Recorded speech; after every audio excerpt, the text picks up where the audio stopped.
Good evening. I'd like to call the meeting to order.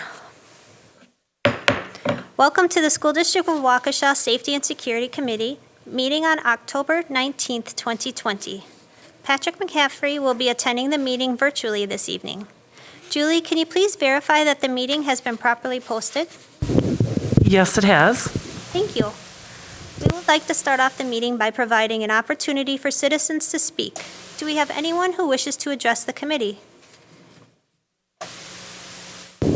Yes, we do. Thank you, Julie. Before we hear from citizens, I'd like to remind everyone that each individual will be limited to 3 minutes time to speak in order for us to hear from the community and then get on to the agenda of our meeting. Julie will signal the speaker at 2.5 minutes in order to allow a wrap-up of their comments. We expect all speakers to honor our time limit, refrain from using any appropriate language in any manner, and be respectful in their comments. Speakers who do not meet these expectations may be prohibited from speaking at future Safety and Security Committee meetings. Julie, can you bring in the first speaker? Thank you.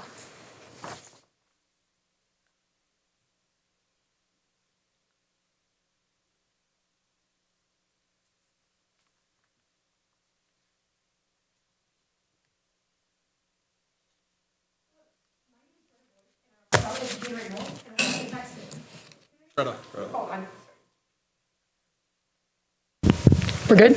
Perfect. Hello, my name is Greta Voigt, and I'm a proud educator at North and Waukesha taxpayer. Tonight I'm speaking on behalf of the 53 dedicated educators from North who signed on to a letter of concern that I sent you last Wednesday. Yes, 53 teachers at one high school. 2/3 of our teachers joined together to express concern regarding the decision to move to full face-to-face instruction and strongly request the implementation of clear and transparent gating criteria for shifting to different modes. Unfortunately, I did not receive a response from the board members on the Safety and Security Committee.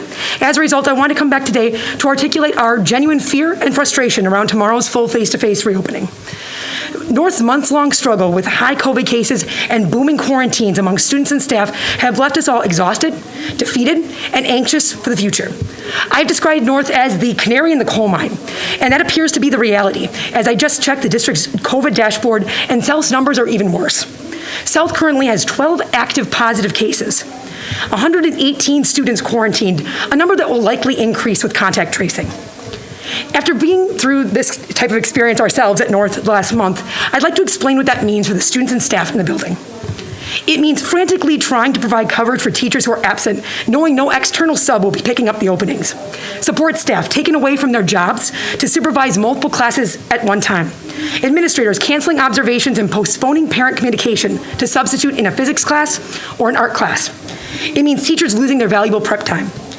It means classrooms with over half of the students quarantined. Teachers struggling to engage students virtually, face-to-face, those struggling with their Wi-Fi, and those not participating at all, and doing all of this at the same time. It means students and staff on their second round of quarantines, meaning they've been quarantined more days than they've been in school. Now, I think there might be a little bit of a misunderstanding around what it means to be quarantined. It's not just learning from home or teaching from home for 2 weeks. Quarantining means not being able to participate in athletics, not being able to go to work, not being able to spend time with your families or friends, not being able to attend church or participate in clubs and organizations. These experiences happen in hybrid with more social distancing. Tomorrow, though, we know this might get potentially much worse. This is what our classrooms look like at North when all the desks and chairs are in them. With students seated literally inches away from each other in full classrooms, there will be many more quarantines, and unfortunately, there will be a much higher chance of more positive cases too. We implore you to listen to the educators. We are in the trenches, and we know that the stress and strains are not sustainable, and with full classes, quarantine numbers will skyrocket, and our buildings will break. We strongly request that this committee, the Safety Committee, take the lead in drafting gating criteria. Thank you. Thank you, Greta. Our next speaker, Ryan Agulos.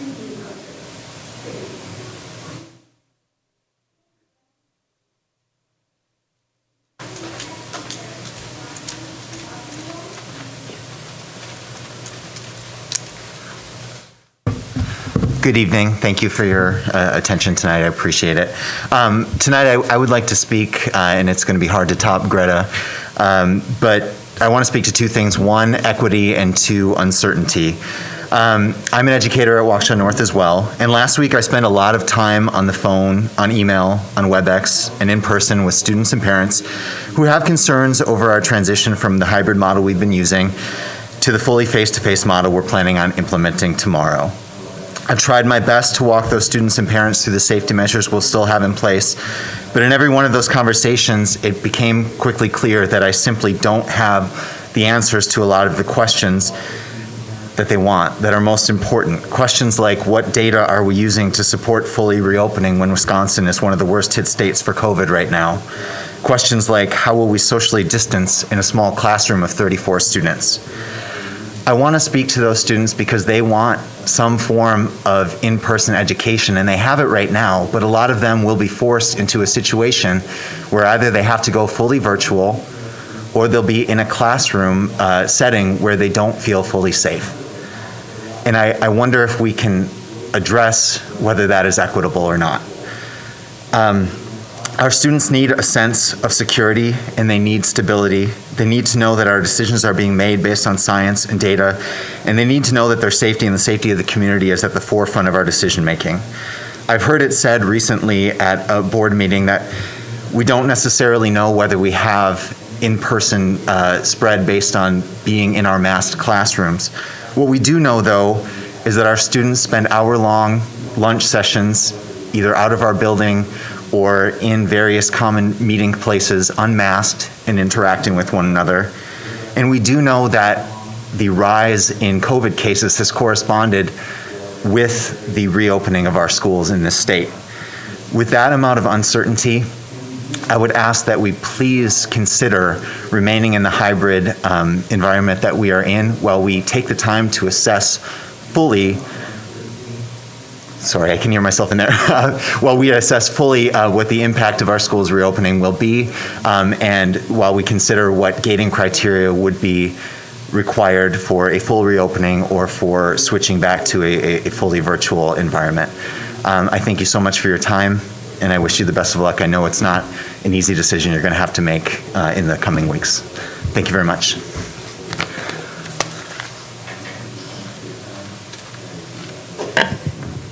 Okay, thank you to our speakers, and we're going to move on to our action items.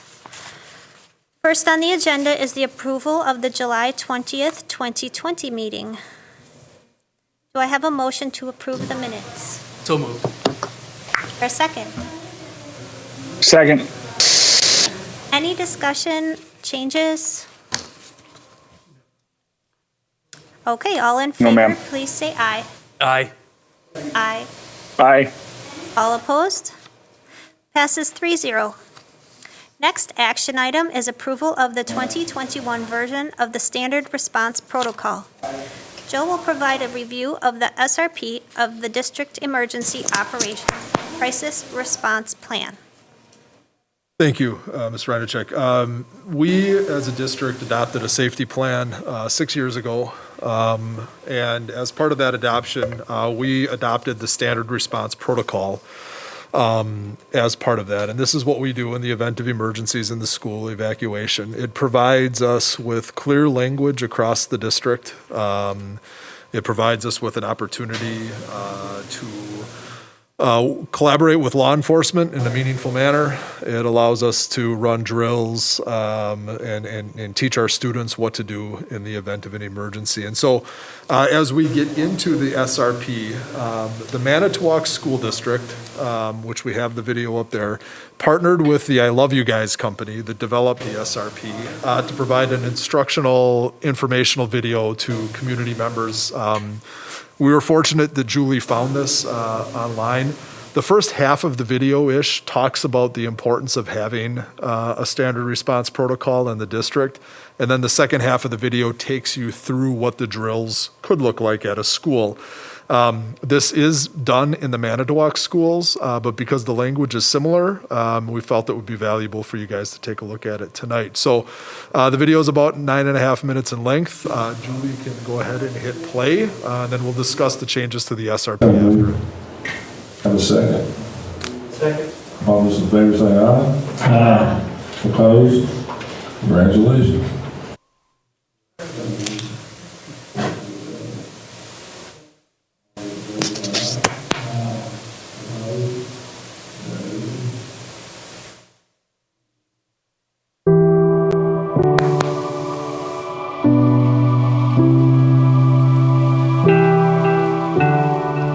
Welcome to Manitowoc, Wisconsin, and the Manitowoc Public School District. What we're about to cover today in this video is the standard response protocol.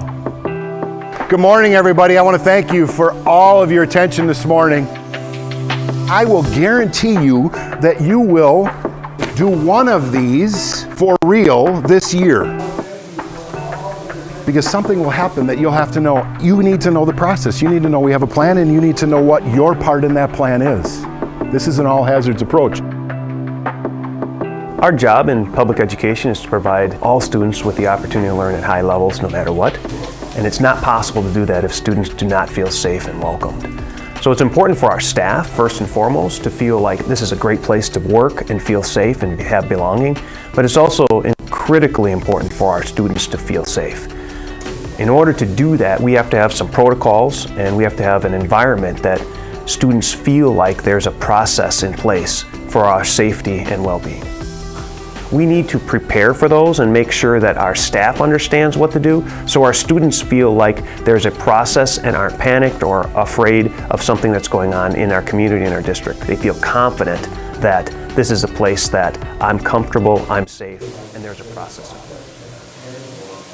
Over the years, we've had the opportunity to look at different types of responses that we could incorporate here in town.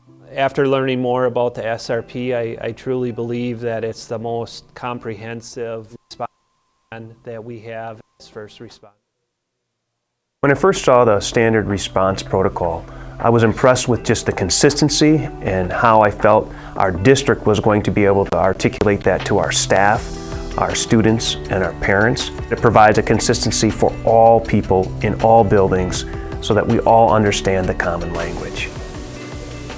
What I like about the SRP is that it provides consistency from one building to another within our district.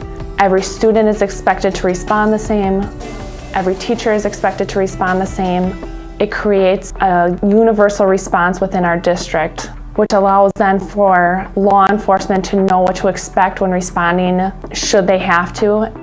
Safety training is essential for students, law enforcement, fire departments, because we don't know how to react in emergency situations until we have trained our brain to react. If we never practice and allow our brain to think through that process, we will not be ready to react when an emergency presents itself. As a parent, safety is incredibly important to me. When my kids go to school, I want them to have the knowledge and the capability to respond to an emergency should there ever be one. Without that training and that knowledge base, they become a victim by simply not being informed.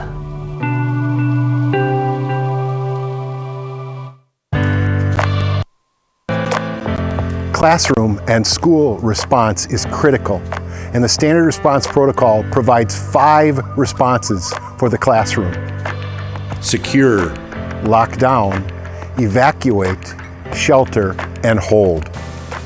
Manitowoc Public School District is expanding to these 5 response protocols for an all hazards approach to any event or emergency or crisis that may happen on a school or school campus. The video that you'll watch today provides you a brief introduction into the standard response protocols from a classroom perspective. Secure. Why do we use secure? There's something dangerous outside of our school building. Maybe criminal activity or some other dangerous activity outside of our school building. For secure, students and staff may hear an announcement that sounds like this. Attention students, secure, get inside, lock outside doors. Secure, get inside, lock outside doors. Students, you will want to make sure that you get inside the building and into your classroom, and you will continue business as usual. Teachers, bring everyone indoors. Lock all outside doors. Increase your situational awareness, and then continue classroom business as usual after you've taken attendance. Lockdown. Why do we lock down? Something dangerous is inside our school building. In a lockdown, you will hear this announcement. Lockdown. Locks, lights, out of sight. Lockdown. Locks, lights, out of sight. Students, stay out of sight of the corridor or windows. Be silent. Do not open the door for anyone. Teachers, lock and close the classroom doors. Turn out your classroom lights. Move away from sight. Do not open the door. Maintain silence and take attendance. What if you're outside during a lockdown? Do not go back inside for a lockdown if you are outside. Go to another safe location and notify law enforcement personnel where you have. What if you're in an area where there is no teacher? Find a safe location within that building or another safe location where you can be out of sight and maintain silence. When safe to do so, notify law enforcement. If you're in the hallway during a lockdown, go to the nearest classroom. Evacuate. The most common example of an evacuation may be for a fire alarm in your building. For a building evacuation, you may hear the announcement, students, evacuate to the nearest safe location. Students, evacuate to the nearest safe location. Students, leave your belongings behind. Bring your phone and follow your teacher's instructions to that safe location. Teachers, lead the evacuation to the nearest safe location. Take attendance and make note of any missing, extra, or injured students. Teachers, also remember to bring your phone. Shelter. For a shelter, we will announce the hazard, for example, a tornado, and then we will announce the safety strategy. An example of shelter may sound like this. Attention students. Shelter, tornado, evacuate to your shelter area. Shelter, tornado, evacuate to your shelter area. The last response protocol is a hold. Why we do a hold? The halls need to be kept clear. For example, you may hear the announcement, attention students, hold in your classroom, clear the halls. Hold in your classroom, clear the halls. Students remain in your classroom, clear is announced. Teachers, close and lock your classroom door. Continue business as usual in your classroom after you take attendance. I hope after watching the video that you have a better idea of the importance of the standard response protocol and a greater knowledge base. The key component will be knowing the plan, practicing the plan, and implementing the plan. I'd like to conclude by thanking John Michael and Ellen Keys and the I Love You Guys Foundation for their dedication, devotion to school safety, not only in Manitowoc, but across this country.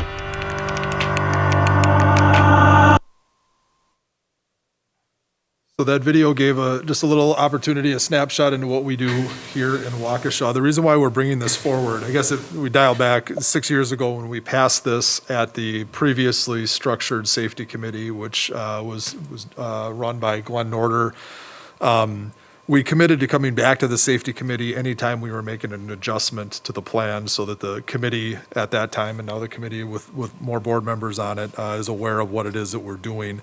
The SRP was updated this past year, and when the updates were brought to us through our SROs, it was a couple days before the start of the school year. And we had our planning going into the school year with what our drill cycle was, and we had not yet adjusted to what this new manual has in it. The new manual doesn't make us any more safe. We've already conducted our drills in the month of September, and you'll see those in another item tonight. But it does make the wording a little bit easier to use. So for instance, you see the term hold, that was not in it. We as a district built in a classroom hold. We use those classroom holds anytime that, for instance, the medical EMTs had to arrive at school to deal with a medical issue. We wanted the hallways safe, so we called for a classroom hold. We held the kids in the classroom. They've now built that into their response. They also changed the terminology around lockout to secure. Lockout, lockdown were confusing. We often had to explain that, in our communication to families. Now with the addition of the term secure, it's just it is what it is. There's something going on outside of the school. We can run business as usual inside of the school, but we're not going to go outside for recess. We're not going to let people into the building. It's different than the lockdown. The lockdowns are kids are put in the classroom, and then you go into that locks lights out of sight. And then that's the danger inside the school. So with the addition of the clarification of these two, it's really the only change to the updated stuff. I think that they made those adjustments based off of feedback from the field, but as a result of it, they changed their materials.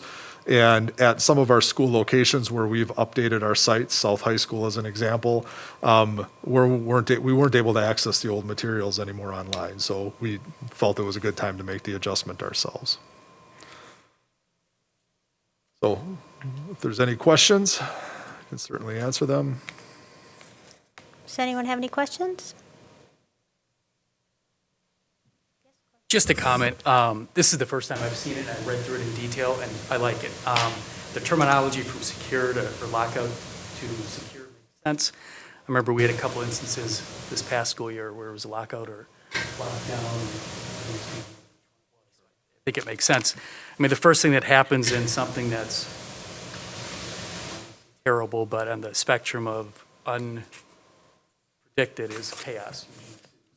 You try to get everybody on the same page to at least say, look, if something happens in escalating instances of frightfulness, everybody's supposed to be on the same page. And I read through this. It talks about teachers not closing outside, not locking rooms and certain things. It just makes sense. So, yeah, I think it's great. I'm glad to see it.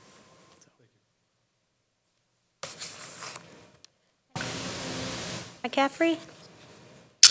No, I don't have any questions. I mean, I'm well aware of the protocols from my position at a different district, and I train on them every year as required. So I'm well aware of what we talked about tonight. Excellent.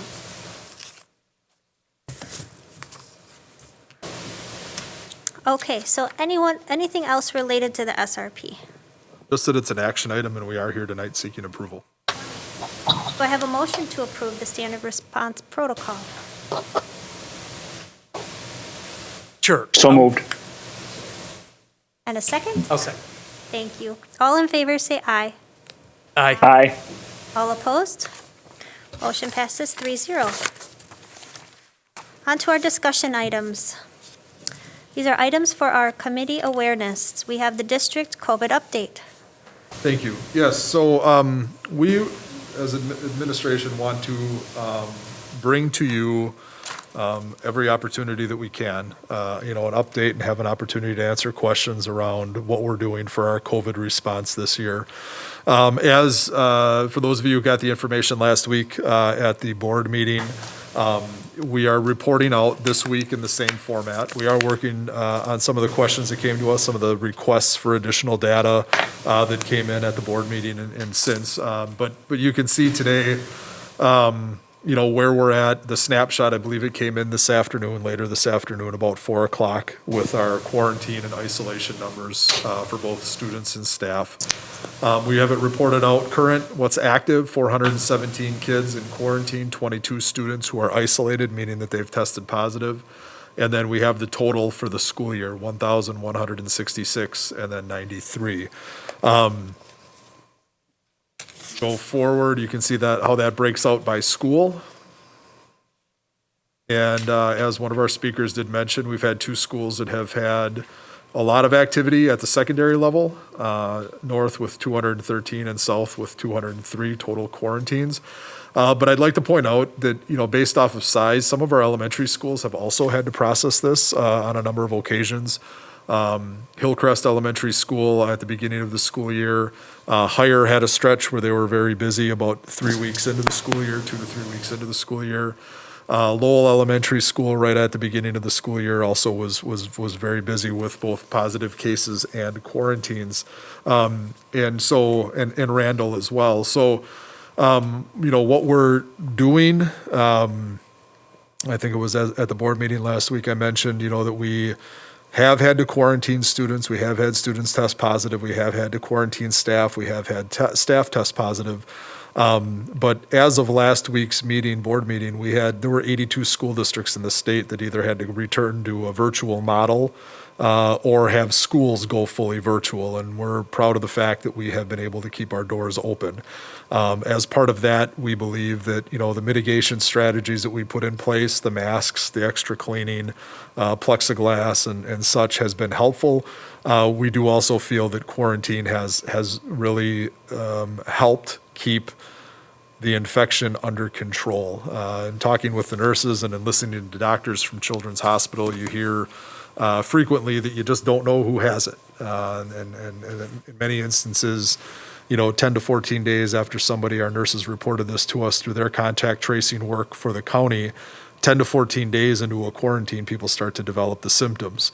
And so by keeping that school environment as healthy as we can, we feel that we're keeping our doors open as a result of it. So if there's any questions on the data, Mr. Montillo, you asked a question, I believe it was at the board meeting, and we are in the process of gathering that additional, how many kids tested positive. I think we had a brief update at the end of the day today. I don't remember the exact numbers. It was something like, of the 1,100 kids who have been quarantined, 28 have subsequently tested positive, and 7 cases have been traced back to the school district.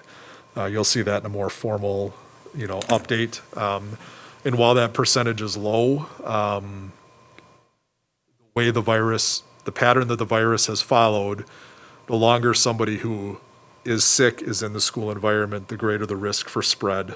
And so, we continue to proceed as we have since the beginning of the school year. The mitigation strategies that we adopted going into the year are the ones that we've used since day one. We've had school in session at the elementary school essentially 5 days per week for everybody, and our doors have stayed open. And I think using that as an example was one of the influencing factors to opening things up at the secondary level then for the 4-day-a-week model that we're transitioning to. Will we have more numbers? Possibly, most likely. But do we have the practices in place to address that? I believe we do.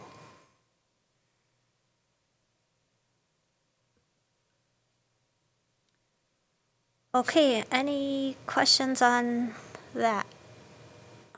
Discussion? Nope. Monty-Hill? Thank you. This obviously has been an ongoing process, especially for the administration. We've been looking at statistics and numbers since basically day one. At first, we had to figure out, what is this? What does it mean? How's it going to affect our district? How's it going to affect our community? So at this point, I'm seeing this long process of 6-7 months kind of coming to not an end, but at least now we have months and months of data to try to help us understand what is COVID, what's it doing to our district, what's our student population, how's it being affected, how's our staff being affected, what do we do about it?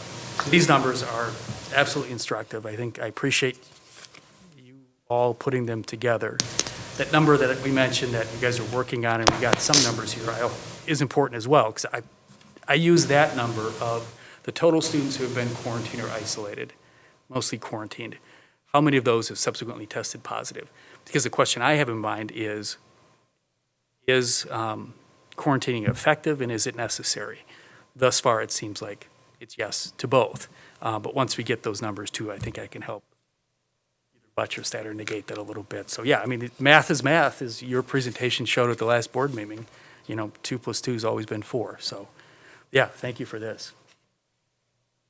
I think the thing to add, and I know that the Waukesha County schools are in the process of coming up with some common metrics to take a look at. Those aren't gating metrics, rather. They're just like, how's everybody doing? I have been involved with some conversations with other districts where Waukesha County, Elmbrook is nearest our size with about 7,500 kids. And then, the other school districts sit between about 3,000 and 4,000, the K-12 districts, 4K-12 districts. And we're finding in some of those other 4K-12 districts that they're at 500, 600, 700 quarantines themselves. And they're a third the size, quarter of the size of us. So when we start to look at the number of kids that have been impacted in Waukesha, proportionately speaking, the other school districts, seem to be identifying through close contacting and quarantining about the same number of kids that we're having to affect as well. Well, thank you. Thank you all for all that you're doing. Good work, and we're just going to get through this. Should we move on to crisis management? Sure. Okay. Crisis management team and evacuation sites. Actually, it's safety drill review. True. Thank you. Sorry about that. The safety drill review. So a number of years ago, we were identified by a local media center as being non-compliant with the firework and safety drill requirement at the state level. Mr. McCaffrey is smiling. He remembers that. We were non-compliant at all locations. And since that identification, we have put some processes in place, some reminders. We have committed September being School Safety Month, where we do the weather drill, 2 safety drills, and fire drill. So we hit all 4 drills in September. We notify parents that we're doing them and what they are. We share with our kids and our teachers what they are.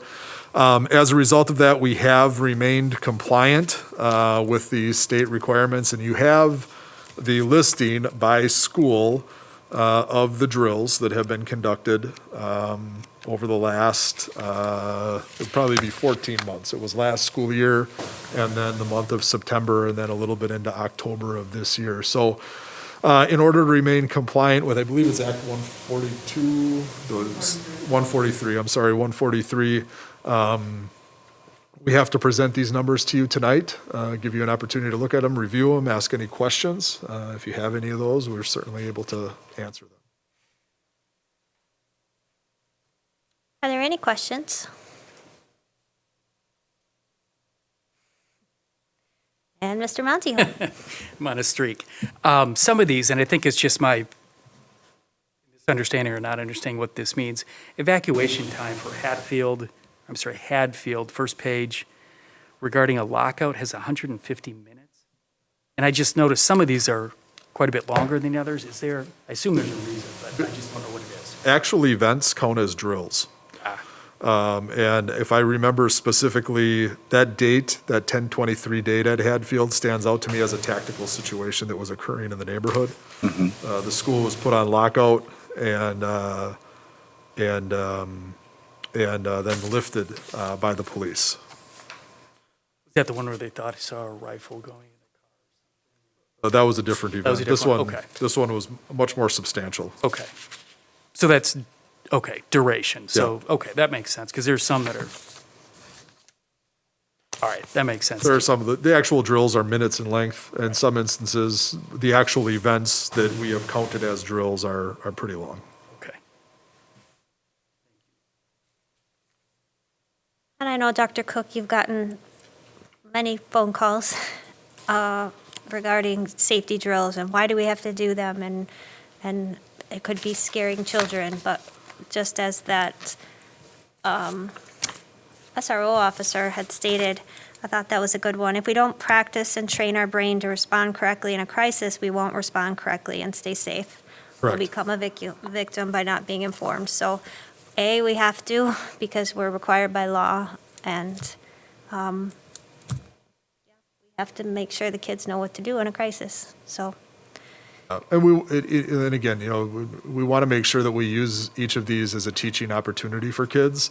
We're fortunate, that the kids at the upper levels now who have been with us for a few years, they know exactly what to do. It's not a mystery as to what to do. Based off of the events that happened at South, going on a year ago, we know that they work and that they can work under the most stressful times. So we're happy with what we have in place. We hate the fact that we actually have to use it sometimes. But we're very grateful that people know what to do if the emergency ever happens. Yeah, as to your point, Ms. Renichek and Dr. Cook, that's exactly what I've seen in my own two kids. When I watch that video, there's, the lights out, lockout. I see the kids leaning against the wall and they're pretending, but I can't imagine being them and how frightening it must be. So I talk with my kids who both grew up in the district. And for them, I won't say that it's not frightening, but it's muscle memory at this point. They grew up doing it, so it's normal. And it goes to the comments that we talked about before. This is basically muscle memory, and that's how it has to be. When something like this happens, it has to be routine. It has to be drill. So, I look at this stuff with a fine-tooth comb because the stakes are so high, and I don't find anything that I would, once again, good job to all of you. Thank you. Okay, now moving on to our crisis management team and evacuations sites. Again, as part of Act 143, we bring to you each school as a crisis management team, and listed you see the individuals who are on those by level. It does make sense that as the school level gets higher, you'll see perhaps more individuals on those crisis management teams, but just know that these individuals are the go-tos for the school. An ad that I would say, it's not an ad by position because they don't, they're not working for us per se. But all of our elementary schools have a buddy, a police buddy officer.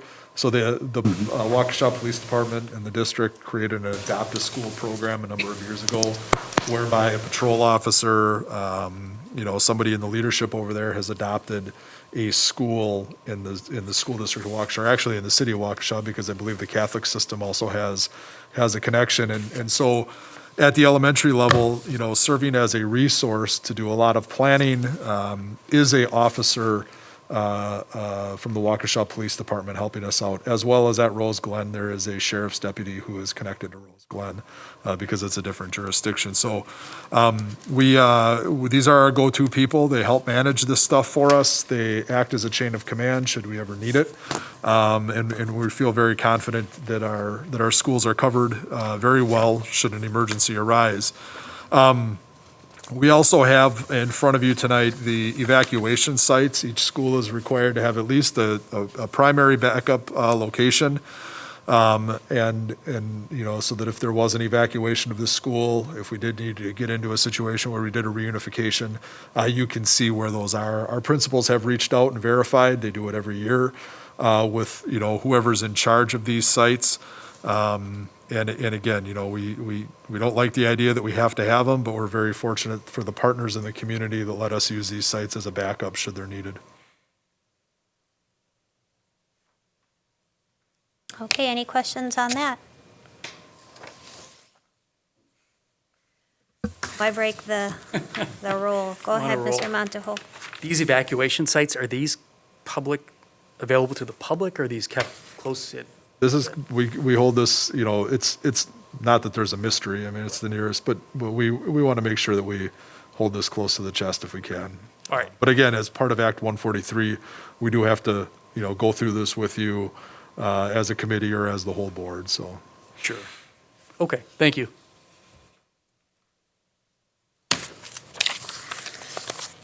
Okay, moving on to personal protective equipment report. Now, the last item that we have for you this evening, you're going into the year, we made an investment in PPE, cloth face coverings, face shields, thermometers, disposable gowns, surgical masks, N95 masks, first aid kits, and then isolation room equipment and such. We also ordered specialized masks for specialized staff in the district where you can still see the mouth cut out, so it's a clear mouthpiece. So all in all, the numbers down on the bottom are totaled out. There were some questions, I believe, at the beginning of the school year. Did this stuff get distributed or whatever it might, what have you? We did get it to the schools. We have worked to address thermometers, for instance, that weren't working. We had extras on hand. We purchased extras when they came out of the box. And so we just wanted to make you aware of the tens of thousands of items that have been distributed to the schools. Our nurses, our health room assistants, our principals continue to monitor what we have on hand, and we as a district will make sure that we order appropriately as we go forward. The idea of the supply chain, I think the biggest supply issue that we ran into recently was the plexiglass, because there was such a high demand for that. But masks, hand sanitizer, face shields, the whole business, they've been available to us if we need them. We were fortunate, we have an administrator in the district whose family member is a buyer for a very large entity, and they were able to direct us to some quality vendors. We didn't have to do a lot of vetting to try to find out who was going to be reliable and who had stuff on hand, because they already had their list gathered, so we were very lucky for that. Well, thank them for us. We have many times. It's kind of been, when we need a mask, it's kind of been a godsend to say, hey, do you know anybody? And within 10 seconds, there's 4 sources that we can go to. So we've been fortunate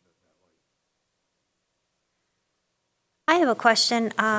With the face coverings, so the cloth face coverings, is it meaning these? Or like yours? More similar to mine, something that can go in the washing machine. Okay. The state supplied us with approximately 25,000 of them. So we were able to provide two per student, 1 per staff member. The staff members were able to request them from us.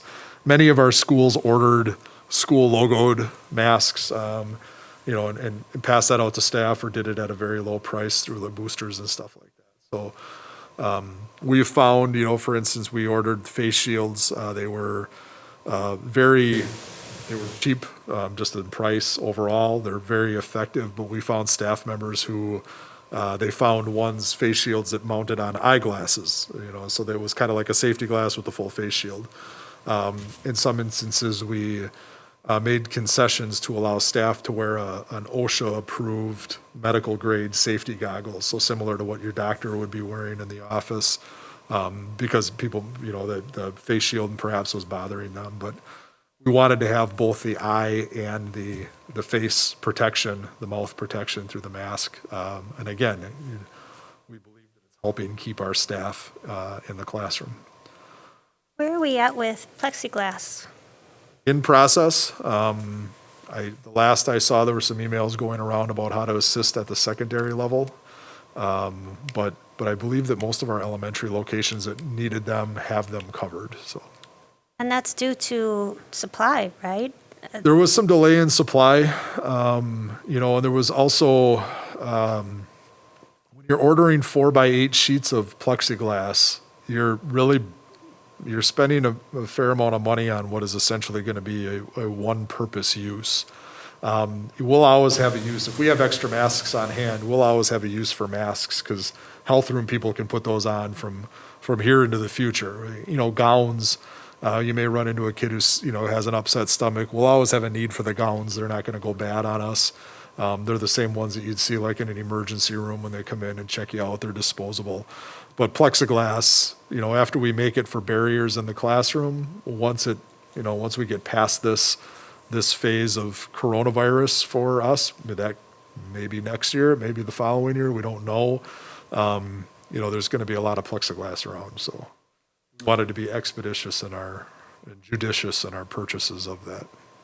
Or save them for the next outbreak of something, or we could glue them together and make fish tanks maybe, but we're going to have it on hand. So maybe like the top of the desk to save the work areas and put papers underneath them. And it's possible. We could be very creative, I think, when it's done. I mean, you could do art on some of them. You could use it for instructional purposes, where you have mini dry erase boards for kids, at their desks. I mean, it could certainly be repurposed to an academic purpose, but again, when you're getting into those big sheets, you're starting to spend some significant money on them, especially in high demand times. Discussion on this. Mr. McCaffrey, you've been a little quiet tonight. I was just wondering, what's an isolation room mat? Is that like a rubber mat that makes it easier to clean up if there's an incident? Yes. Okay. And then every one of the isolation rooms also has an air purifier in it, right? Correct. Yeah, that's what I thought. That's got that HEPA filter that brings the air quality. Yeah, filters out most everything. Yep. Thank you. I know we've all been keeping a close eye on supplies of mitigation techniques, the foggers, the spray in the buses, the hand wipes, the pump handles, the masking, something else I'm forgetting. I've only heard one person, and I think it was last week, suggest that we are somehow running out of supplies. Is there anything we as a district have determined is necessary for mitigation efforts that we don't have, won't have, or are uncertain? I have not, and I've been called on a lot of things. I have not been called that we are short on anything. And if we are ever notified that we are starting to run low, we have not put the red light on ordering anything new. So we have stayed on top of ordering. We have, worked with Tim Williamson and in his area. Julie has handled the purchase of a lot of this personal protective equipment. If our nurses tell us that we need to order and they're hearing from the health room, we are ordering. Yeah. That was my understanding as well. I just heard one person say that, and I have not heard anybody else say that. We've been looking at it very closely for a very long period of time. So, okay, thank you. No problem. Okay, anything else on that? All right.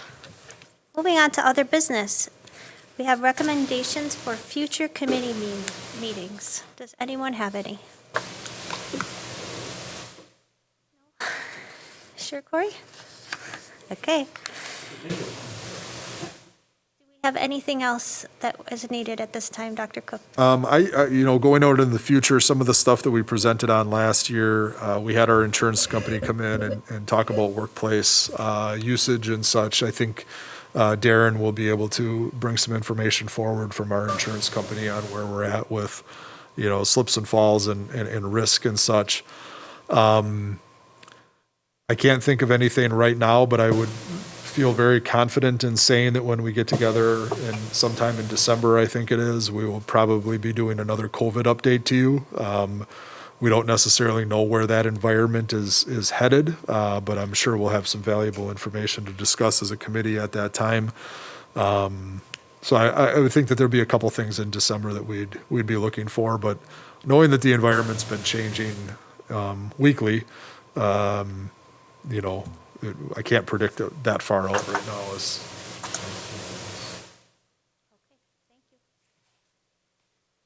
All right, well then, the next Safety and Security Committee meeting is scheduled for December 21st, 2020 at 6 p.m. right here again. And I thank everyone for attending or watching this night's meeting. We are adjourned. Thank you. Thank you.